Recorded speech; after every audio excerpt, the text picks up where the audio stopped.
Se tiddaħħal lura f'pajjiżna l-koppja Maltija li nqabdet fuq cruise liner u talbet l-għajnuna tal-Gvern Malti. Iżda l-cruise liner Columbus mhux se jitħalla jidħol fil-portijiet tagħna. Dan f'deċiżjoni li ttieħdet mill-Prim Ministru Robert Abela flimkien mal-Ministru Ian Burge u mas-Supretendent tas-Saħħa Pubblika Charmaine Gauci.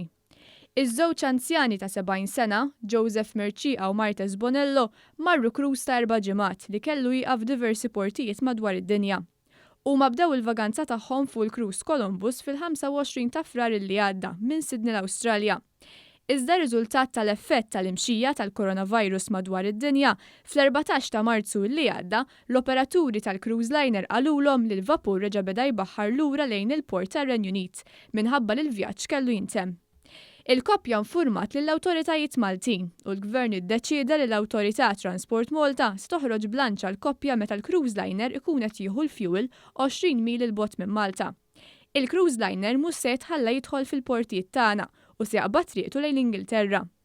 Is-Supretendent tas-Saħħa Pubblika l-Professur Charmaine Gauci qalet li l-ħaddiema u l-baħħara ta' Transport Malta se jkunu lebsin l-ilbies protettiv kollu meħtieġ bħala prekawzjoni.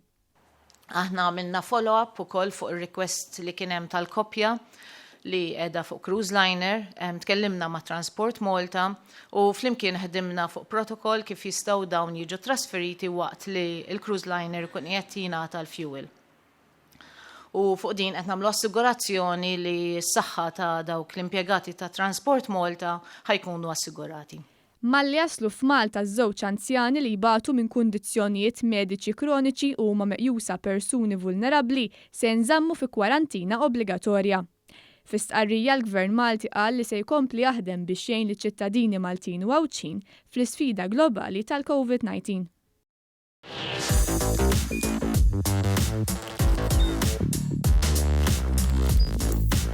Idħol fuq one.com.mt u hemmhekk tista' tara l-programmi kollha li jxandru fuq One permezz ta' One Play.